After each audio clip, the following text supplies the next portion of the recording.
Bima, kamu bantuin Keke dan Angga dulu melihat apa keperluan mereka. Ibu mau bicara dulu dengan Baro, kata Bu Jumi kepada putranya.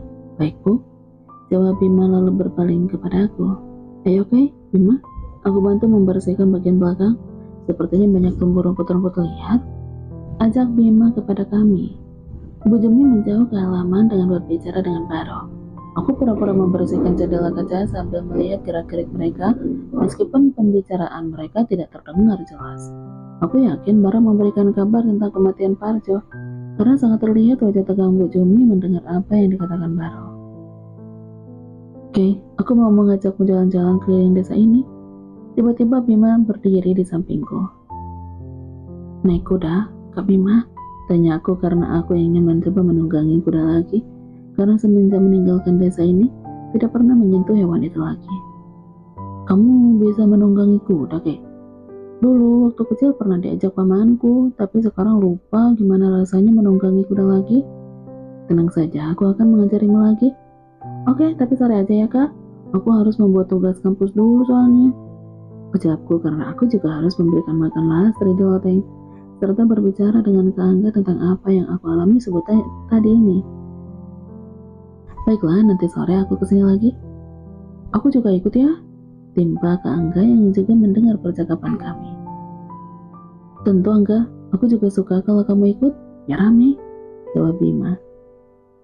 Baiklah, aku balik dulu, nanti sore aku jemput kalian, ucap Bima. Sebelum Bima melangkah meninggalkan rumahku, Bu Jumi menghampiri kami, sementara Baro dan dua orang laki-laki lainnya menunggu di tepi jalan. Bima, ayo kita balik, ibu harus menyelesaikan pekerjaan penting, kata Bu Jumi kepada Bima. Angga, Keke, tante balik dulu, kalau ada apa-apa jangan sungkan hubungi kami, ucap Bu Jumi, tapi mata Bu Jumi lebih fokus menatap kakak sepupuku ini. Baiklah tante, terima kasih, ucap Kak Angga tersenyum dan pasti membuat Bu Jumi terpesona. Terima kasih juga tante, ucapku, tapi Bu Jumi seperti tidak mendengar karena menatap Kak Angga. Terima kasih tante, ucapku lagi dengan suara yang lebih keras, sehingga Bu Jumi agak terkejut. Iya kakek, Bu Jumi gugup. Kak Angga melirikku tersenyum. Aku tahu apa maksud dari lirikannya. Bima, ayo.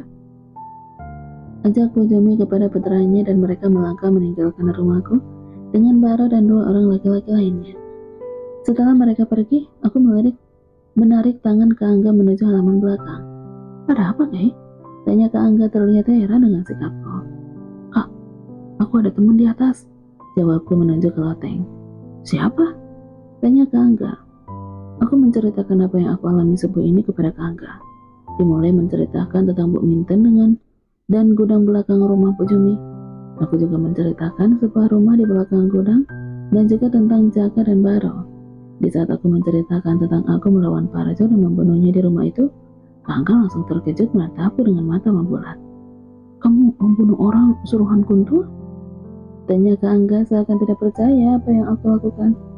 Iya Kak, kalau bukan dia yang mati, mungkin aku dan Lastri yang akan mati. Mereka sangat kejam, bagian aku terpaksa membunuhnya karena terancam dia memegang pisau. Jawabku menjelaskan. Kak Angga terdiam sejenak.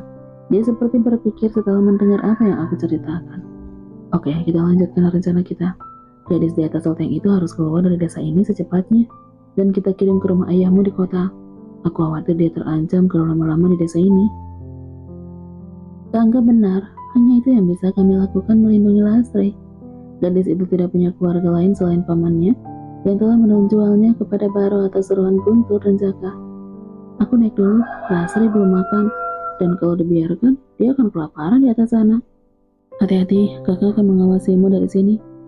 Ucap Kak Angga melihat ke sekitar, karena untuk naik loteng hanya satu jalan, yaitu tangga bambu yang disandarkan ke dinding luar belakang rumah. Dan nanti ada pintu kecil di atas, sudah tumpukan karung-kurung beras menutupinya. Lastri, ini makan, ucapku setelah masuk ke ruangan kecil di loteng. Terima kasih Kay, aku sangat lapar sekali. Semalaman aku belum makan, jawab Lastri dan langsung memakan nasi yang dibungkuskan Bu Jumi untuk Angga tadinya. Di loteng ini aku bisa melihat ke sekitar halaman belakang. Saat aku duduk sejenak menunggu Bu Lastri makan, mataku terus mengawasi ke sekitar rumah. Kay, aku mau buang air kecil, ucap Lastri setelah nasinya habis. Ayo turun, kamar mandinya ada di bawah, ajakku dan kami langsung turun. Kenapa kamu bawa dia turun, Kay? Tanya Kak Angga. Mau buang air kecil, Kak?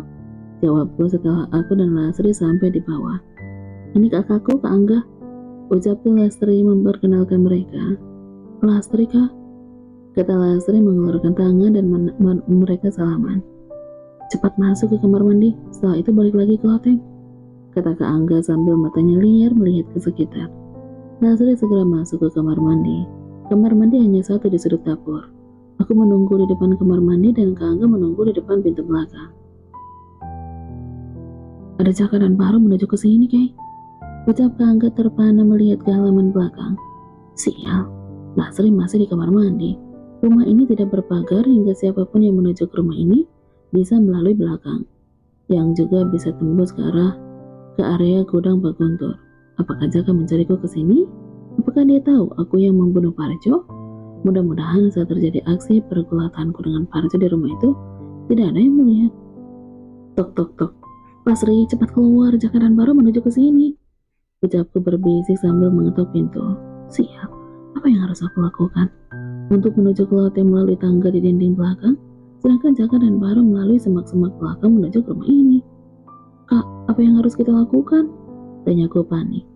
Di mana aku akan bersembunyi, Kay? Lastri terlihat sangat ketakutan. Badannya gemetar dan mukanya pucat. Aku tahu aku tertangkap. Aku gak mau ke rumah itu lagi. Kita tidak punya waktu. Mereka akan segera mendekat. Ayo sembunyi, ucap Kak Angga. Kak Angga berusaha terlihat santai karena Jaka dan Baru sudah semakin mendekat. Masuk, berita aku ke Lastri. Lastri segera masuk lagi ke kamar mandi.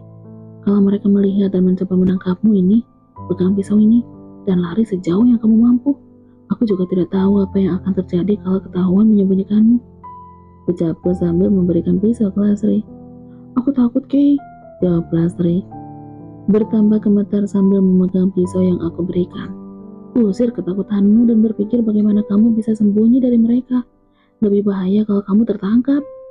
Suaraku lebih tegas agar Lastri bisa lebih kuat. Iya, dia menganggukkan kepalanya. Sebenarnya aku tidak yakin ia bisa melawan ketakutan, karena terlihat sekali mentalnya sangat lemah. Lastri menutup pintu kamar mandi dari dalam. Aku mencoba menyalakan kompor minyak tanah seperti ingin memasak. Langkah Jaka dan Baru sudah terdengar mendekat. Menarik napas panjang, aku berusaha tenang agar mereka tidak curiga. Ada apa, Jaka? Tanya Kak Angga berdiri santai dengan tubuh sisi kanannya bersandar di tepi pintu. Kami mencari seseorang yang mencoba mencuri di rumahku. Apakah kamu melihat seorang gadis berambut panjang dan memakai rok panjang hitam? Tanya Jaka. Dari tadi, aku berdiri di sini tidak melihat seorang gadis. Jawab Kak Angga. Dia pasti tidak jauh dari sini. Aku yakin sekali, Tuan Jaka. Timpal Baru mencoba melihat ke dalam. Boleh kami memeriksa rumah ini? Aku hanya tidak ingin kecolongan, dan ternyata kalian tidak mengetahuinya. Mendengar perkataan Jaka yang ingin masuk ke rumah ini, aku langsung menghampiri Kak Angga dan ikut berdiri di sampingnya. Ada apa, Kak Jaka? Tanya aku pura-pura tidak tahu. Kami sedang mencari pencuri yang melarikan diri dari rumahku, dan dia juga berhasil membuat orang suruhanku mati. Jawab Jaka dengan tatapan tajamnya. Siapa yang mati, Kak? Aku pura-pura terkejut dengan mata membulat. Parjo, Timpa Baru sambil melintir kumis tebalnya. Oh Tuhan, aku takut, Kak. Aku langsung memegang tangan Kak Angga seperti ketakutan. Sudah, jangan takut, ada Jaka dan Bima di sini. Ucap Kak Angga berusaha menyambung aktingku. Iya, tenang saja, Kay. Tidak ada di desa ini yang berani melawanku. Aku pasti melindungimu selama di desa ini. Jawab Jaka membanggakan diri. Biar kami periksa dulu rumah ini. Mana tahu dia bersembunyi di sini dan kalian tidak mengetahuinya. Ucap Baru berusaha masuk. Mendengar perkataan Baru, jantungku semakin berdegup kencang. Bagaimana seandainya Lastri kedapatan bersembunyi di kamar mandi? Baru pasti memeriksa kamar mandi, karena hanya itu tempat persembunyian yang jadi sorotan di rumah kecil ini. Tapi tidak ada siapa-siapa, Pak Baru. Dari tadi aku di rumah tidak melihat seorang pun. Sangka aku berusaha menghalangi niat Baru. Biar kami periksa dulu untuk memastikannya, Nona. Baru masih kekeh agar masuk ke rumah. Kak Angga menatapku sekilas. Aku tahu maksud dari tatapannya. Sebelum mereka mendapati Lasri, aku dan Kak Angga sudah siap-siap melawan mereka kalau kami ketahuan melindungi Lasri. Apakah aku akan membunuh lagi? Aku menunggu apa yang akan terjadi dengan mempersiapkan diri. Ya, Kay, baru benar. Aku ingin memastikan rumah ini agar aku dan kalian tidak kecolongan. Tidak ada pilihan, aku dan Kak Angga terpaksa mempersilahkan mereka masuk dan memeriksa. Jika kami berdebat mempertahankan agar mereka tidak masuk, mereka akan curiga. Silahkan, Jaka. Ucap Kak Angga beranjak dari pintu agar mereka masuk. Baro dan Jaka melangkah masuk. Mereka memeriksa 2 kamar tidur terlebih dahulu.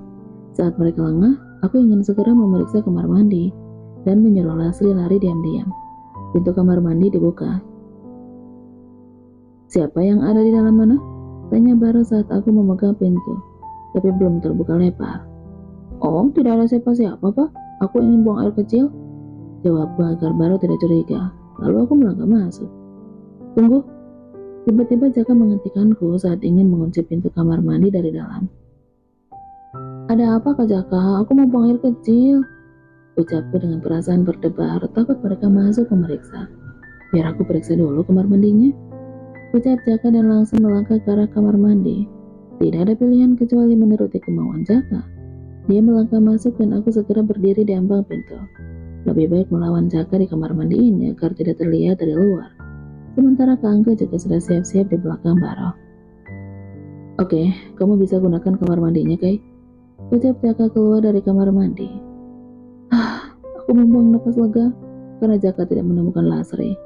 Aku lihat semua sudut kamar mandi tidak aku temukan di sana.